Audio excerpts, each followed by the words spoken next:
NEET और JEE में carbocation stability सबसे ज़्यादा कंफ्यूजिंग टॉपिक है बच्चों। ज़्यादा स्टूडेंट सिर्फ डिग्री रूल फॉलो करते हैं और यहीं पर क्वेश्चन गलत हो जाता है। इस वीडियो के बाद आप कभी भी स्टेबिलिटी का ऑर्डर गलत नहीं बनाओगे। अगर आप क्लास 11th या 12th में हो या नीट जेई की प्रिपरेशन कर रहे हो तो ये वीडियो आपके लिए बहुत इंपॉर्टेंट है।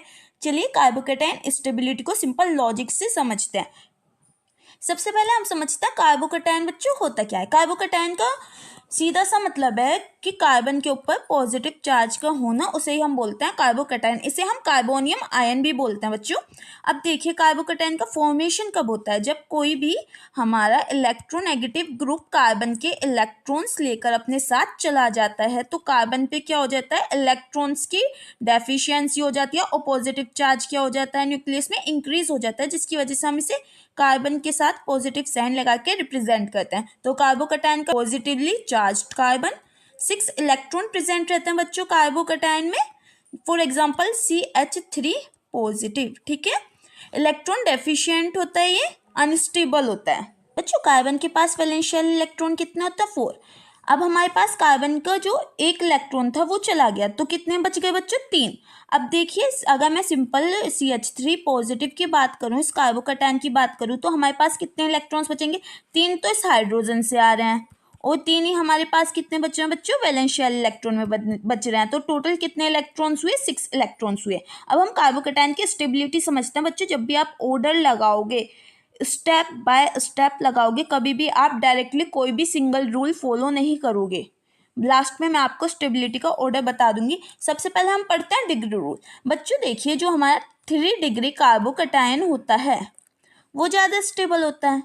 क्यों होता है, क्योंकि यहाँ से क्या लग रहा है, प्लस आई इफेक्ट लग रहा है। देन हमारा सेकेंडरी कार्बोकैटायन ज़्यादा स्टेबल होता है। R is equals to an alkyl group, कोई भी अल्काइल ग्रुप हो सकता है, इथाइल मिथाइल, ठीक है बच्चों। देन आता है आपका 1 डिग्री कार्बोकैटायन। तो बच्चों ये लीस्ट स्टेबल होता है। तो डिग्री रूल के अकॉर्डिंग तो हमें पता है कि 3 डिग्री ज़्यादा स्टेबल है, then 2 degree, then 1 degree and then methyl carbocation हमारा ज़्यादा स्टेबल है। लेकिन इस रूल के अकॉर्डिंग कभी भी आपको फाइनल आंसर नहीं लगाना है, यही क्वेश्चन गलत हो जाएगा। सबसे पहले आपको हर टाइप पता होना चाहिए कि आपके पास कौन कौन से गिवन टाइप हैं कार्बोकैटायन की। सबसे पहले हम देखेंगे बच्चों प्लस आई इफेक्ट अगर लग रहा हो कार्बोकैटायन में। सपोज ये मेरे पास एक कार्बोकैटायन है, इस पे 1 और 2 एल्काइल ग्रुप प्रेजेंट है और इस पर एक एल्काइल ग्रुप प्रेजेंट है।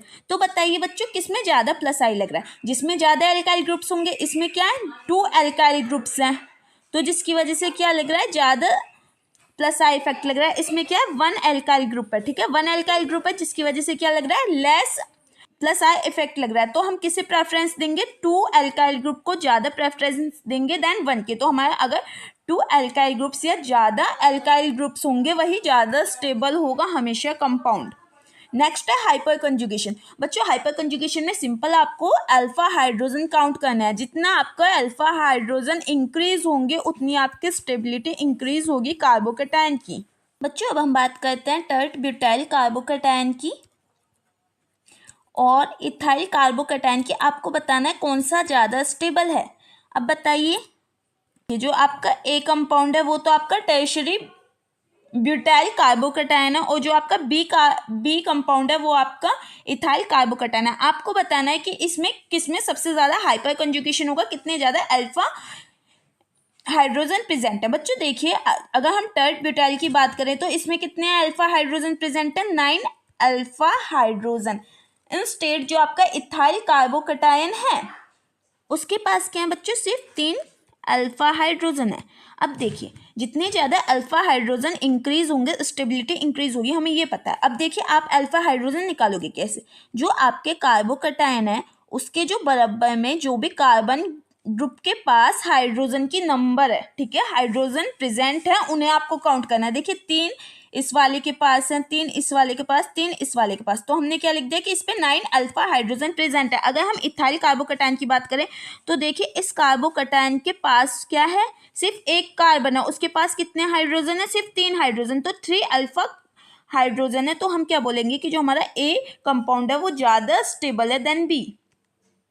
अब देखिए हम बात करते हैं नेक्स्ट इंपॉर्टेंट इफेक्ट की, जो गया आपका रेजोनेंस इफेक्ट। बच्चों रेजोनेंस जो है वो काफ़ी लेंदी टॉपिक है, तो मैं इस लेक्चर में तो समझा नहीं पाऊंगी, लेकिन जितने ज़्यादा आपके रेजोनेंस के स्ट्रक्चर बनते हैं उतनी ही ज़्यादा आपकी स्टेबिलिटी होती है कार्बोकैटायन की।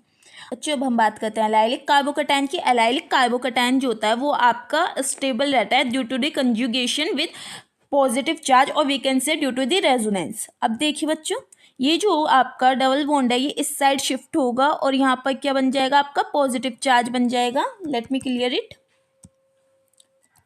तो आपका जो पॉजिटिव चार्ज है इस साइड देखोगे, अगर बच्चों ये क्या है, प्राइमरी कार्बन पे प्रेजेंट है। इस साइड अगर आप देखोगे, इस साइड भी कार्बन प्रेजेंट है, इस साइड भी कार्बन प्रेजेंट है, तो हमारा क्या बन गया, 2 डिग्री कार्बोकैटायन बन गया। तो ये स्टेबल हो रहा है थ्रू रेजोनेंस। ठीक है, नेक्स्ट आपका माइनस आई इफेक्ट। बच्चों जब भी आपका माइनस आई इफेक्ट लगेगा किसी भी कार्बोकैटायन पर, तो वो क्या करेगा, उसकी स्टेबिलिटी को डिक्रीज करेगा। देखिए अगर मैं बात करती हूँ कि हमारे पास एक कार्बोकैटायन है, इसके पास फ्लोरीन प्रेजेंट है, एक हाइड्रोजन और दूसरा भी हाइड्रोजन। नेक्स्ट हमारे पास जो कार्बोकैटायन है उसके पास क्लोरीन प्रेजेंट है। अब बताइए आप ए और बी में कौन सा ज़्यादा माइनस आई इफेक्ट शो करेगा और कौन सा कार्बोकैटायन ज़्यादा स्टेबल होगा। तो बच्चों ये चीज़ आपको ध्यान रखनी है। देखिए जो फ्लोरीन है वो ज़्यादा माइनस आई लगाएगा। फ्लोरीन क्या करेगा, ज़्यादा माइनस आई लगाएगा, मीन्स सिग्मा बॉन्ड के थ्रू अपनी तरफ इलेक्ट्रॉन्स को शिफ्ट करेगा। लेकिन क्लोरीन क्या हमारा लीस्ट इलेक्ट्रोनेगेटिव है इन कंपेरिजन टू फ्लोरीन, तो ये क्या करेगा, कम माइनस आई का इफेक्ट लगाएगा। ठीक है, कम माइनस। देखिए जो फ्लोरीन है आपका वो ज़्यादा माइनस आई लगा रहा है इन कंपैरिजन टू क्लोरीन, तो क्लोरीन जो होगा वो कम माइनस आई लगा रहा है। तो हमारा जो ए है, ए जो है वो लीस्ट स्टेबल कार्बोकैटायन है इन कंपैरिजन टू बी, क्योंकि बी हमारा लेस माइनस आई इफेक्ट लगा रहा है। अब हम बात करते हैं एरोमेटिक कार्बोकैटायन की। बच्चों ये सबसे ज़्यादा स्टेबल कार्बोकैटायंस होते हैं। एरोमेटिक कार्बोकैटायंस की पर्टिकुलर एक वीडियो मैंने बनाई हुई है डिटेल में, आप उसे चेकआउट कर सकते हो, मैं लिंक 10 में प्रोवाइड करा दूंगी। एरोमेटिक कार्बोकैटायंस जो होते हैं बच्चों वो साइक्लिक इन नेचर होते हैं। फॉर एग्जाम्पल अगर हम बात करें ट्रोपोलियम आयन की,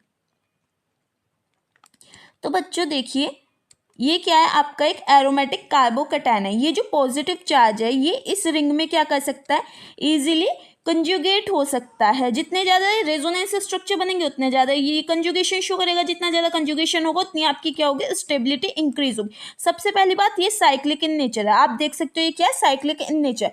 प्लेन है कि बच्चों हमें कैसे पता चलता है, अगर sp या sp2 हाइब्रिडाइज सेंटर है तो वो हमारा स्ट्रक्चर प्लेनर होगा। कभी भी sp3 सेंटर प्लेनर नहीं होता। फुल्ली कंजुगेटेड है, देखिए यहाँ पे प्लस चार्ज है, ये आपके तीनों डबल बॉन्ड है। ठीक है, हकल रूल को फॉलो करता है 4n+2 को। बच्चों ये ना मैंने ट्रिक के साथ भी समझाया हुआ है एरोमेटिक कार्बोकैटायन की, आप 2 सेकंड में कैसे फाइंड कर सकते हो इजिली कार्बोकैटायंस को, क्योंकि हमने पहले ही बात कर ली है। नेक्स्ट आपका एंटी एरोमेटिक कार्बोकैटायन। बच्चों जो एंटी एरोमेटिक कार्बोकैटायन होते हैं वो हाईली अनस्टेबल होते हैं। बस इसमें अंतर क्या होता है, जो आपके एरोमेटिक कार्बोकैटायन होते हैं वो रूल फॉलो करते हैं 4n+2। ठीक है, लेकिन जो आपके एंटी एरोमेटिक कार्बोकैटायंस होते हैं वो रूल फॉलो करते हैं 4n। ये हकल रूल कार्बोकैटायंस होते हैं वो साइक्लिक भी होंगे, प्लेनर भी होंगे, कंजुगेटेड भी होंगे, बस उनके जो इलेक्ट्रॉन्स होंगे वो 4n pi इलेक्ट्रॉन्स होंगे। ठीक है बच्चों, नॉन एरोमेटिक कार्बोकैटायंस वो होंगे जो साइक्लिक नहीं है, या तो साइक्लिक नहीं है या प्लेनर नहीं है नेचर में। प्लेनर की हम पहली बात कर चुके हैं, अगर sp3 होगा तो वो नॉन प्लेनर होगा। ठीक है, sp3 हाइब्रिडाइज सेंटर होगा तो वो नॉन प्लेनर होगा, कंजुगेशन शो नहीं कर रहे, ना तो वो एरोमेटिक है ना ही एंटी एरोमेटिक है, तो नॉर्मल स्टेबिलिटी रूल हम अप्लाई करेंगे। नेक्स्ट है मिसलेनियस कार्बोकैटायन। बच्चों एरोमेटिक के बाद जो सबसे ज्यादा स्टेबल होते हैं वो आपके मिसलेनियस कार्बोकैटायंस होते हैं। देखिए ये आपके मिसलेनियस कार्बोकैटायन है। अब कुछ बच्चे बोलेंगे मैम इसमें तो रिंग जो है वो छोटी है तो ये ज़्यादा इलेक्ट्रोनेगेटिव इन नेचर हुई, बट बच्चों इसमें क्या होता है, जो बनाना बॉन्ड होता है, बनाना बॉन्ड के थ्रू आपको ये डांसिंग नेचर की बन जाती है। डांसिंग नेचर में होने की वजह से ये कार्बोकैटायन आपकी ज़्यादा स्टेबल होती है, मिसलेनियस कार्बोकैटायन। इंस्टेड जो भी आपकी 6 मेंबर रिंग है, 4 मेंबर रिंग है, उसमें आप इलेक्ट्रोनेगेटिव रिंग का ही रूल अप्लाई करोगे कि जितनी ज़्यादा छोटी रिंग उतना ही ज़्यादा आपका इलेक्ट्रोनेगेटिव इफेक्ट लगेगा और उतना ही ज़्यादा डिस्टेबल कार्बोकैटायन बनेगा। नेक्स्ट हम विनाइल कार्बोकैटायन। विनाइल कार्बोकैटायन तब बनता है जब हमारा sp2 हाइब्रिडाइज सेंटर पर कार्बोकैटायन हो। ये बच्चों हाईली अनस्टेबल होते हैं, ना तो इनमें हाइपर कंजुगेशन हो रहा होता है, ना ही ये रेजोनेंस शो करते हैं, इसलिए हाईली अनस्टेबल इन नेचर होते हैं। अब हम बात करते हैं ब्रिज हेडेड कार्बोकैटायन की। बच्चों पहली बात तो ब्रिज हेडेड कार्बोकैटायन कभी स्टेबल ही नहीं होता, ठीक है। ब्रिज हेडेड कार्बोकैटायन हम बोलते हैं अगर इस पोजीशन पर हमारा कार्बोकैटायन बन जाए या इस पोजीशन पर हमारा कार्बोकैटायन बन जाए तो उसे हम बोलते हैं ब्रिज हेडेड कार्बोकैटायन। कभी भी इस पोजीशन पर आपका कार्बोकैटायन बनता ही नहीं है, इसमें थोड़ा प्लेनरिटी आने की वजह से इस पोजीशन पर कार्बोकैटायन का फॉर्मेशन हो जाता है। ये यूजुअली हम बायसाइक्लिक कंपाउंड्स में देखते हैं और ये प्लेनर नहीं होते हैं। कार्बोकैटायन की सब्स्टिट्यूटेड कार्बोकैटायन हम उन्हें बोलते हैं अगर किसी भी कार्बोकैटायन के पास हमारा इलेक्ट्रॉन डोनेटिंग ग्रुप प्रेजेंट हो। जैसे बच्चों देखिए नाइट्रोजन हमारा NH2 जो है -I इफेक्ट भी शो कर रहा है और नाइट्रोजन के पास क्या है, लोन पेयर भी प्रेजेंट है, जिसकी वजह से वो इस पॉजिटिव चार्ज को है, तो उन्हीं कार्बोकैटायंस को हम बोलते हैं सब्स्टिट्यूटेड कार्बोकैटायंस। इसका आपको डिटेल ठीक है। अगर हम ओवरऑल स्टेबिलिटी ऑर्डर की बात करें बच्चों, इंपॉर्टेंट फेज यही है कि आपको इस ऑर्डर को ही फॉलो करना है। सबसे पहला स्टेप आपका होगा कि आपको फाइंड करना है कि आपको कार्बोकैटायन कौन से टाइप का गिवन है, ठीक है। उसके बाद आप इस ऑर्डर में ही अरेंज करोगे। अगर आप इस ऑर्डर के अकॉर्डिंग चलते हो तो आपका क्वेश्चन कभी भी गलत नहीं होगा। Thank you for more videos, like share and subscribe.